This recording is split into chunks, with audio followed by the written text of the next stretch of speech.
Hi, today we're starting an experiment where I'm going to speak in English and not in Hebrew and give my interpretation to the portion of the week, or we say in Hebrew Parashat Shavua, which is what we do for the last, it started this tradition about 600 years before Christ. At the time of the Babylonian captivity, when Jews returned to the Holy Land after they were expelled during the first temple. And what we do is we read a portion of the 5 books of Moses that according to tradition were given to Moses at Mount Sinai. And we read it in a cycle every year. We read it on Saturday in the synagogue, and then on the Monday and Thursday we have like a trailer, like parts of the next portion.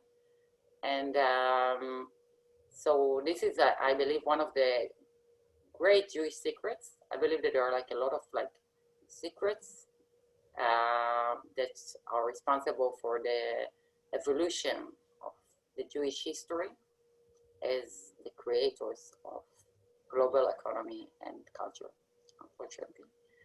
And this is one of the great secrets, because the Torah is a great piece of literature, and I like to read, I like stories, and I never read in Hebrew such a great literature.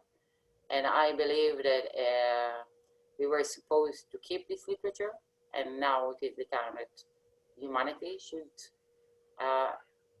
learn this literature, because it is the story of the human race, of the human evolution. And we start with Abraham, which according to Judaism is the first patriarch, and in Mesopotamia. And Mesopotamia is the first big empire after the period of gatherers and hunters, where we started settling, and then we started accumulating wealth, creating classes, working in this energy of the linear line of masculinity. And I believe that it's where we created, at this stage, we created the concept of the abstract God. I believe that he, she, them, they, them do exist. And this literature convinces me, because it is prophetic, as we can know only now after all this history and all the knowledge that we have. And so we read this every year. We read all 5 books. It's such a genius system. And what we have is like a big industry of interpreters all over history until now. In every synagogue you have these leaflets with interpretations, and we talk about it on a Friday dinner, in synagogue, in school. And what we are trying to do is to connect the topic to the current events. And this is what, and this week, it is like really touched the nerve in Israeli society, and in a miraculous way, it really corresponded with the events of the week. Okay, so I'm going to share now the text itself, and the thing is, it's translated very badly.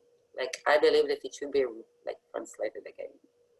You know, we might say this, but and I know that it's like people are working on it now. Like American Jews are working on the thing of like retranslating the Bible, because in Hebrew it's a masterpiece. In English, but nevertheless, so that we can understand the story more or less. Okay, so this is an amazing website called Sifriya. Sefaria.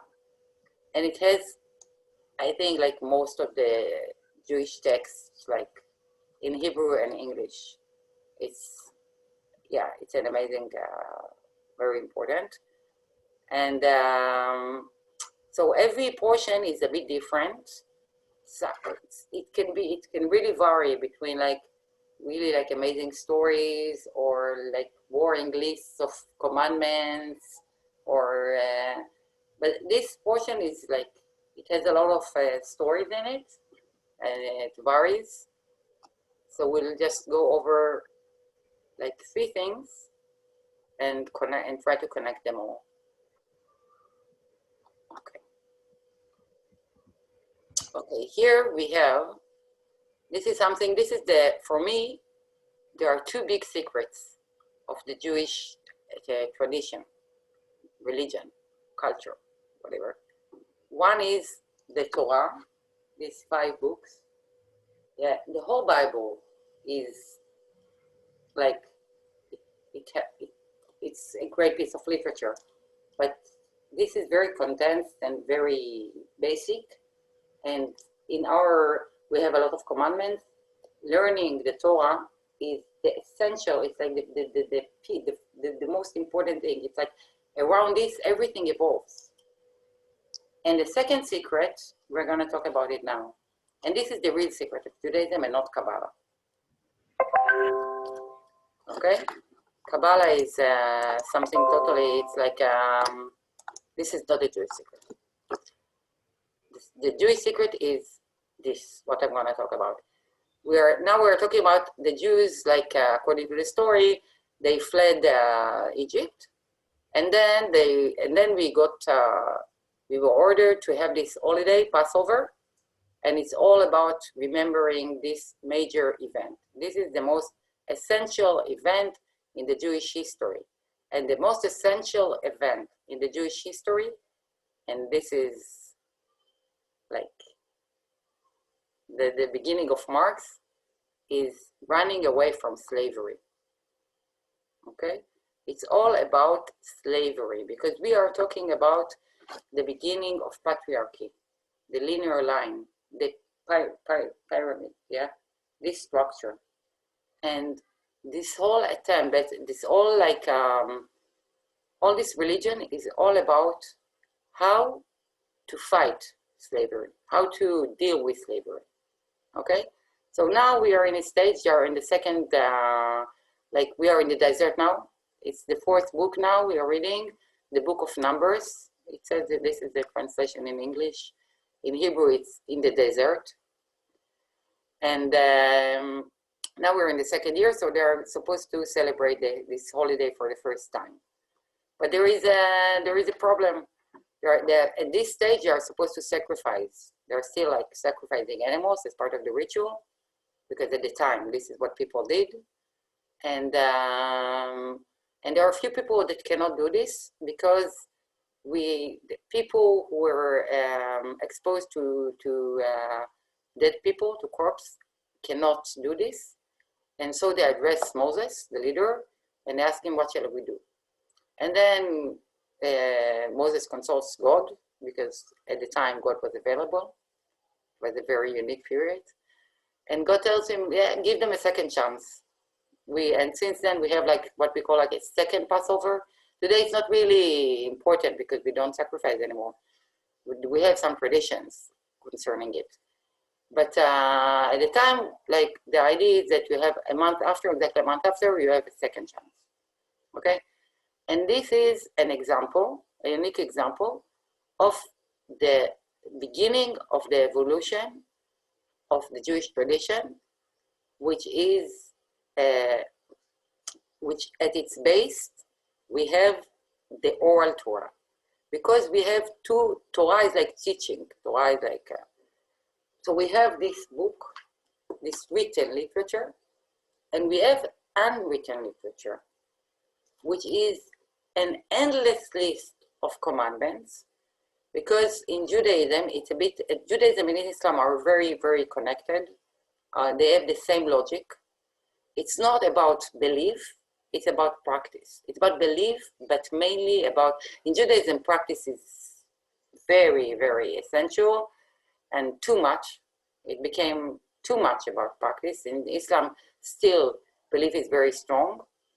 But we have an endless list of commandments concerning every detail, from nutrition to the cycle of prayers, to the holidays, to the weekend, Shabbat, what we call Shabbat, to what we wear, everything. There is no detail, maybe, in our lives which is not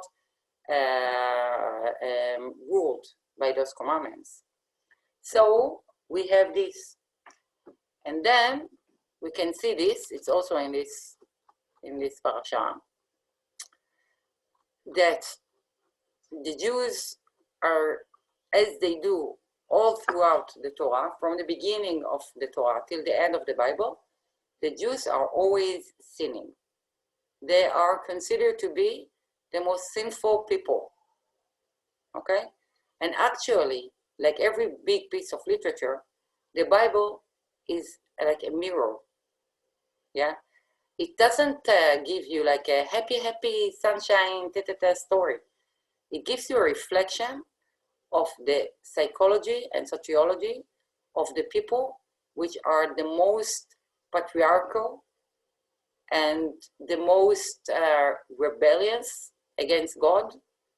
And so what we have here is they are with God, everything is like so amazing, we could think, but then they are complaining, because they keep on complaining throughout their whole journey. They're like, oh my God, they're like unbearable, these people. And then Moses comes to God and cries, yeah, and he tells him, what? Okay, I'll read it in English, but in Hebrew, I'm sure it's better. And Moses said to the Lord, why have you dealt ill with your servant? And why have I not enjoyed your favor, that you have laid the burden of all these people upon me? Did I conceive all these people? Did I bear them? That you should say to me, carry them in your bosom as a nurse carries an infant to the land that you have promised on oath to their fathers. Where am I to go meet? Where am I go to get meat to give to all these people? And they want meat instead of, they have like this special food that just comes from the sky, but it's not good for them because they want to have like real food like in Egypt when they were slaves. Blah, blah, blah, blah, blah, blah, blah. And then God tells him, gather 70 people from the elders, and they shall be like the leaders with you. And I will come down and speak with you, and they will go to the mountain, and I will draw upon the spirit that is on you and put it upon them. They shall share the burden of the people with you. And this is like the beginning of the what we had, the Sanhedrin. It's like our court of justice that existed till the Jews were really like expelled from Palestine. And this is part of we have like a system. We have this, I believe this is also one of the secrets that we have, the system. And the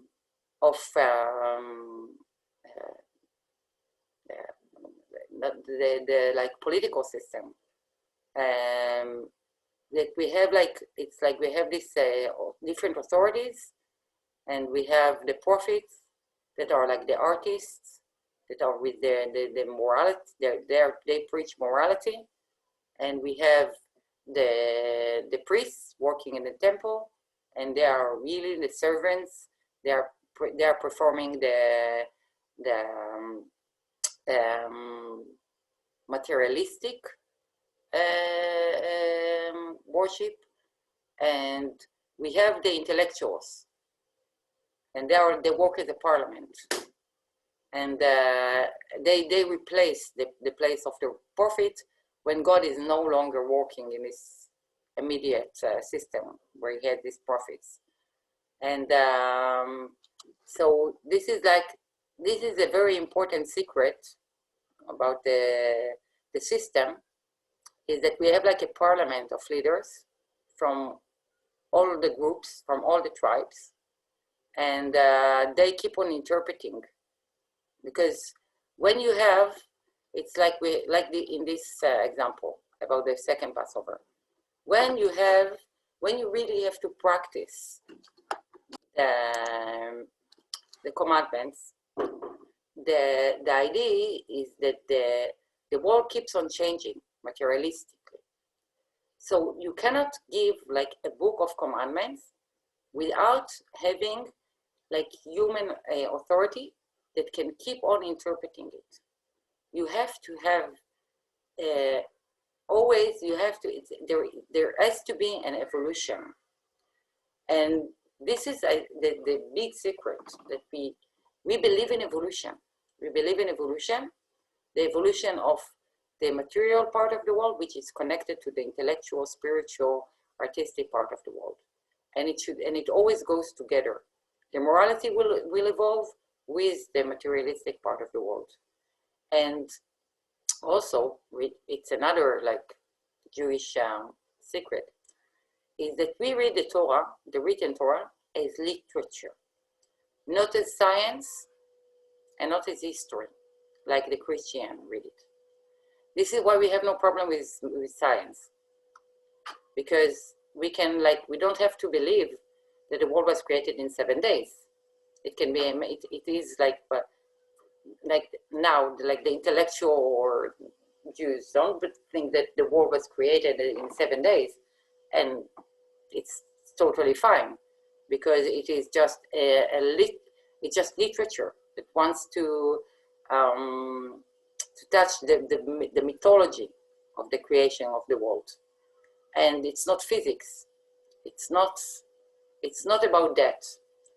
And so this is why we don't like use the commandments that are written in the Torah like they are, because like we read literature, we need to understand the time that it was written and how it relates to the time.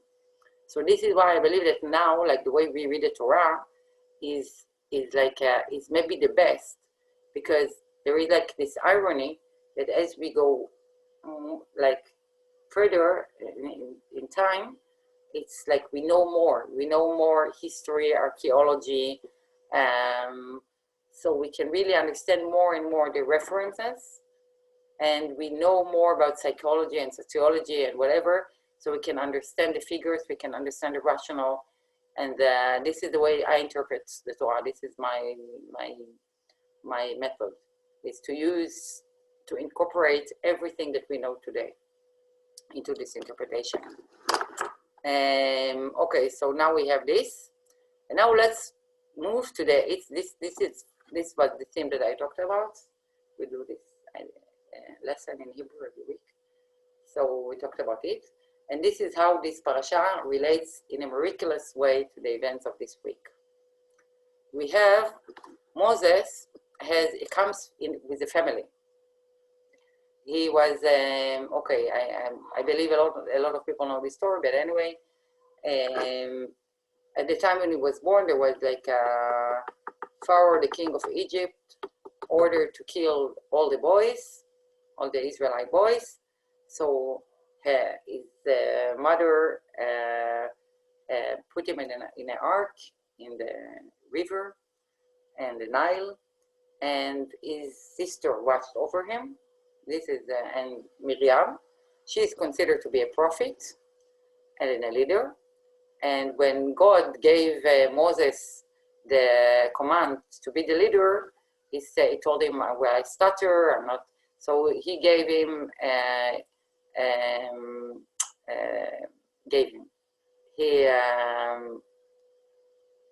he told him that Aaron, his older brother, is going to be the speaker. So we have like Moses, which is like the prophet and the leader towards the Israelites. We have Aaron, who is the first priest, who is like a servant of God and just fulfills the commandments. And we have Miriam, the sister, which is a prophet. And at the end of this portion, Miriam gossips with Aaron. And the gossip says, it's like this. This is what the Torah says. This is the verse.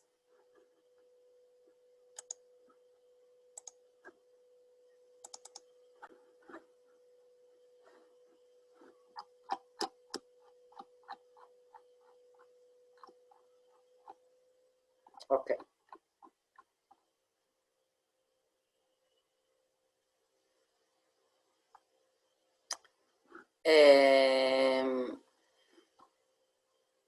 Okay. Miriam and Aaron spoke against Moses because of the Kushin. Kushin is like a woman from Kush, which is, let's say, today it's Ethiopia, more or less, of the Kushin woman. He married a Kushin woman. That's it. That's what it doesn't say anything besides that. And then God punishes Miriam. She gets leprosy, and she has to close herself in a tent for 7 days. Okay, so this week in Israel, I forgot to talk about something very important. I'll finish with this, what I forgot to talk about, it was before. Okay, this is the last, okay. It also relates to prophecy and the qualities of a prophet, because in this chapter, parasha, we talk about the leadership of Moses, which is like the leadership of an artist. And today, when we live in narcissistic times, it is an amazing lesson to be learned. Okay, so in Israel this week, we send our representative to the Eurovision, and she performed this year because she was chosen not last year, but because of COVID, there was no competition. I'll show you the beginning of the song from last year, because it was really a much better song, and also a much better propaganda for Israel.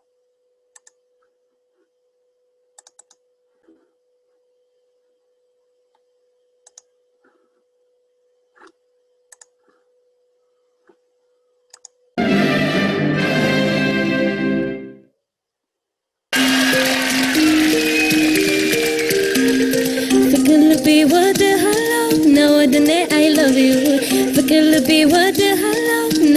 I love you.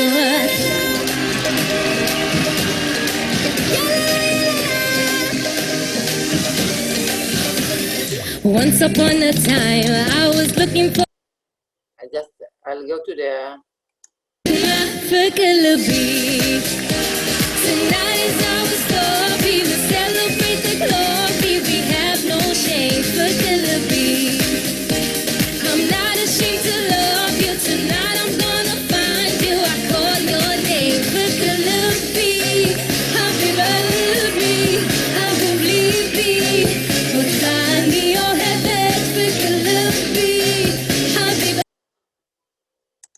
Okay, it's an amazing piece of propaganda.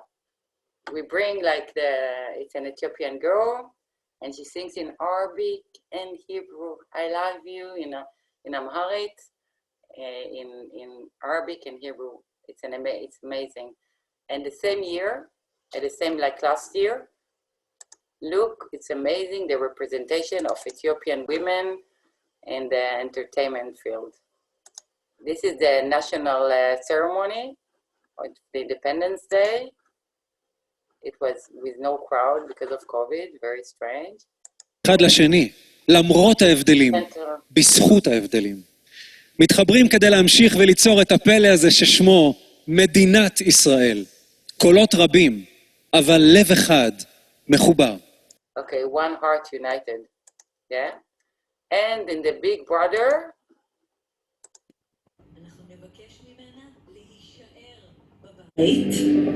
ומי שתצא אלינו עכשיו תהיה הדיירת. Okay. Now, it was really amazing.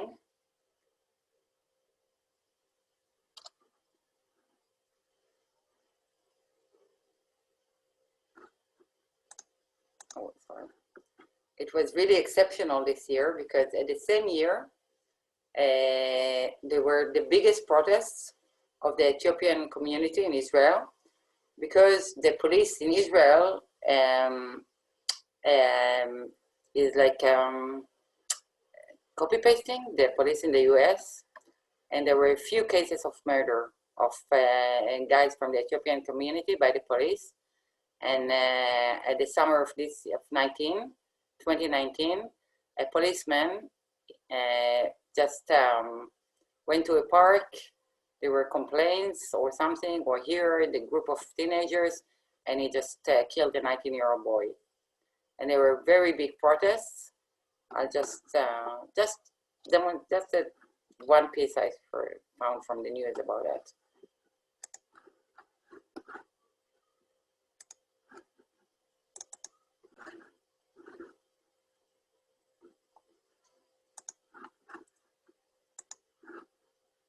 Yeah, the media likes to show this kind of thing. להוציא את הגב וללכת, כי אם זה היה קורה ההפך, זה לא מקרה ראשון, כולכם חושבים פה, כל מי שיושב פה ברכב חושב שזה מקרה ראשון.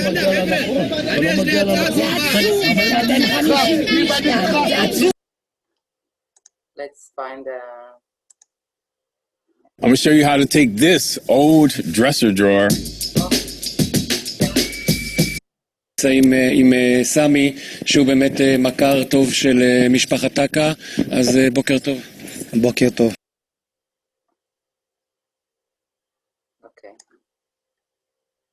זה נמשך, היומיים היו באמת מחאה שהיא מאופקת, מחאה שהיא מסודרת ועברה בשלום. אתמול גם התחילה באמת בצורה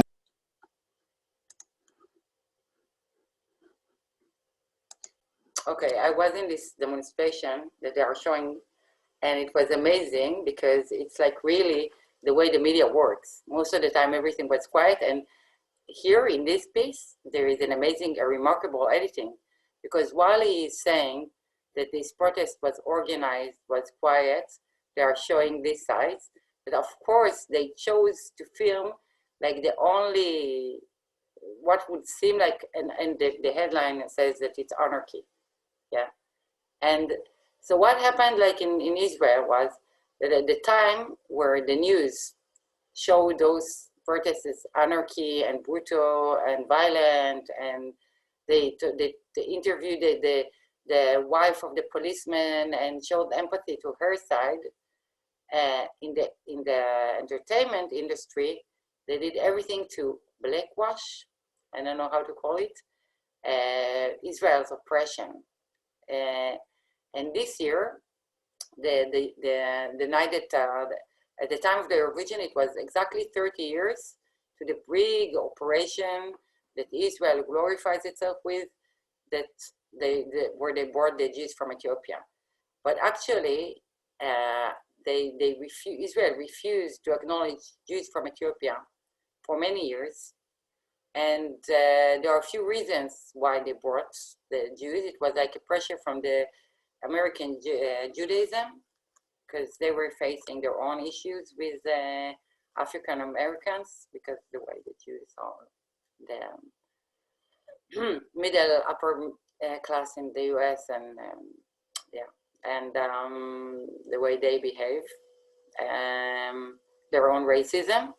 And because at the time it was like the UN voted for this declaration that Zionism is racism. So actually it wasn't, Israel never really wanted to acknowledge the Jews from Ethiopia as Jews. And the way they were accepted is horrible.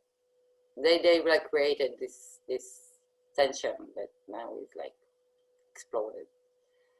And this is like the end of the Jewish history now. We're at the end of the Jewish history.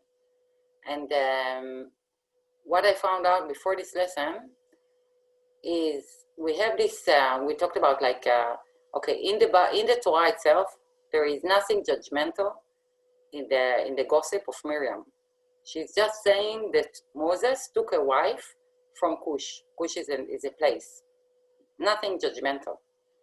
But as we said, we have the oral Torah, and we have the Talmud, which is like sort of like a protocol of the discussion of our Chazal, which is like our sages. And in the Talmud, we have it's like it has all the voices. And there we see how I read a chapter from a book that talks about the way Chazal deals with blackness.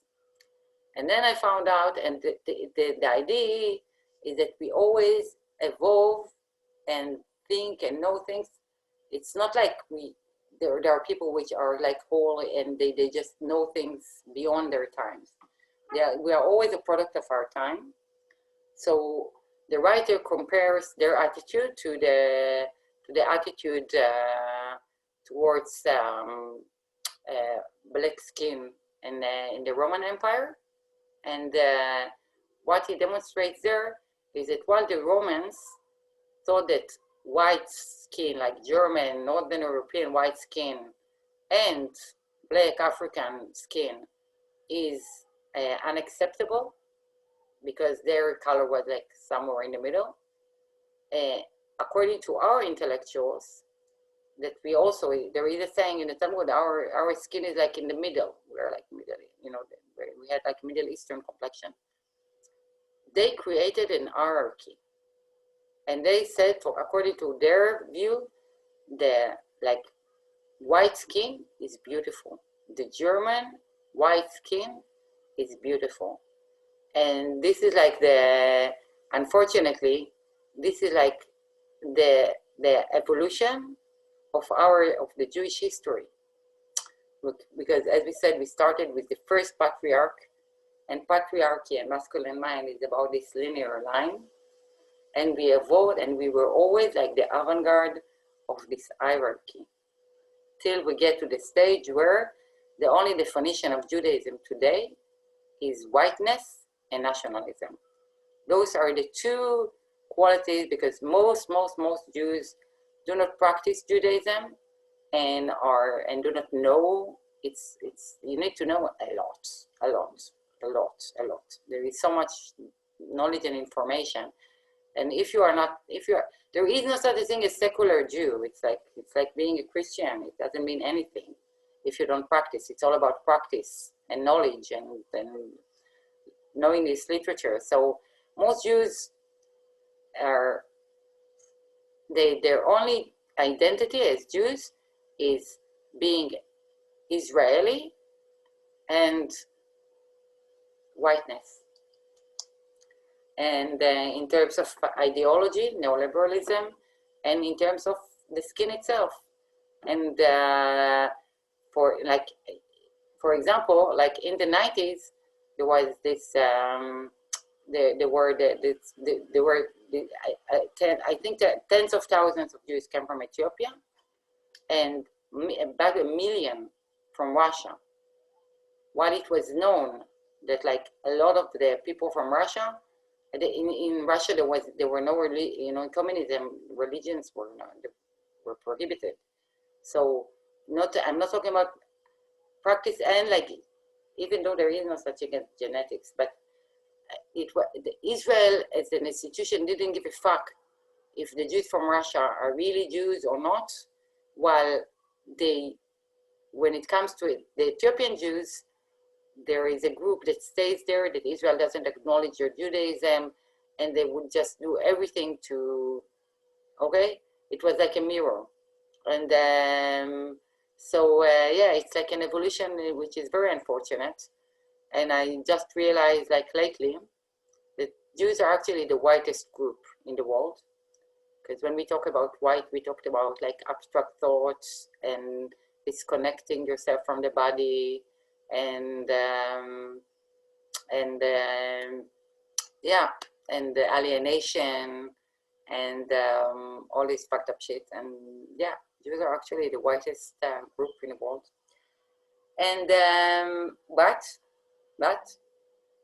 okay, I want to finish with something positive, because I believe that I believe that we are in the end of times, inshallah. And which means that the Jews totally forgot it, because today they're in the most narcissistic stage. They were always narcissists, but now it's like the worst. But according to our Bible, at the end, and the prayer that every man prays like 3 times a day and a woman is once. We believe that at the end of times there will be one God for everyone, which means that there will be no such thing as the Jewish people anymore, because we shall all live in this system. And I believe that it's an ideal system, that it's perfect. And here we have the portrayal of Moses in this portion. And there is like a nice story that after God gives his spirit to all the elders to seclude themselves in a tent, and they make prophecies. It's not clear what, but they have this spirituality. And Moses has a servant, Yehoshua, and this servant comes to him and tells him you should imprison them, like they threaten your leadership. And Moses says, let's read it, it's beautiful.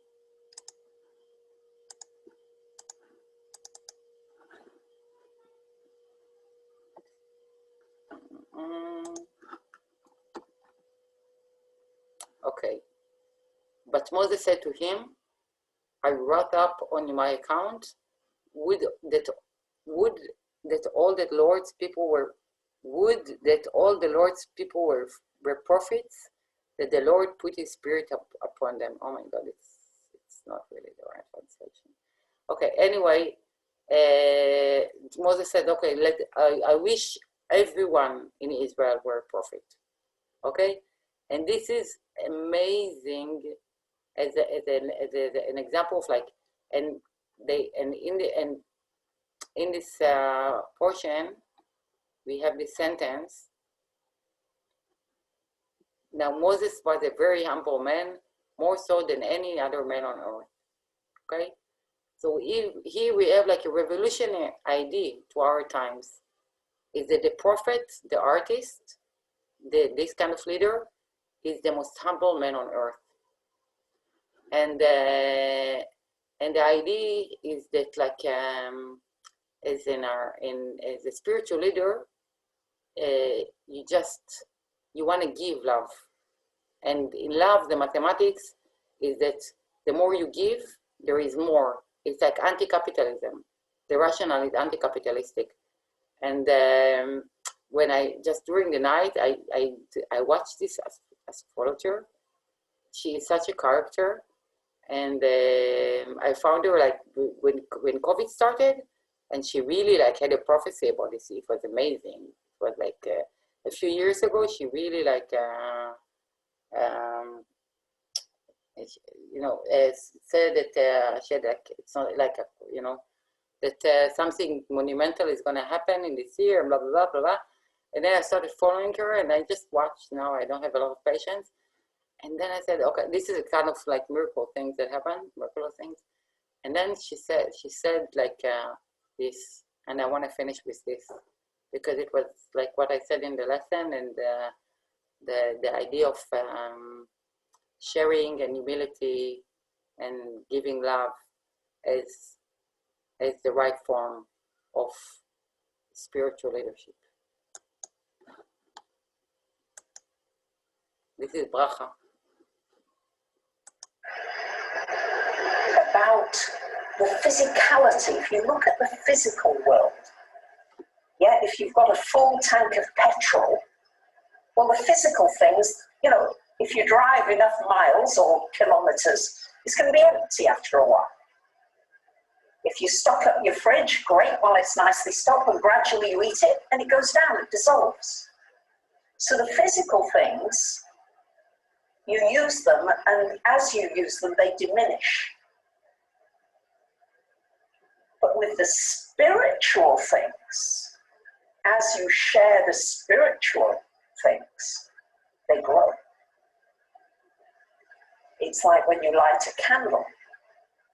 You light one candle, you give that light to another candle, and another candle. That one candle can light 1,000 candles. So your spiritually, if you share your love with another person, you've got more love to give. If you share your goodness, kindness with another person, you've got more kindness and goodness to give. So the spiritual values, they grow, they don't diminish. And I think Okay, it's a good message to end with. So Shabbat Shalom, and let there be more light and love.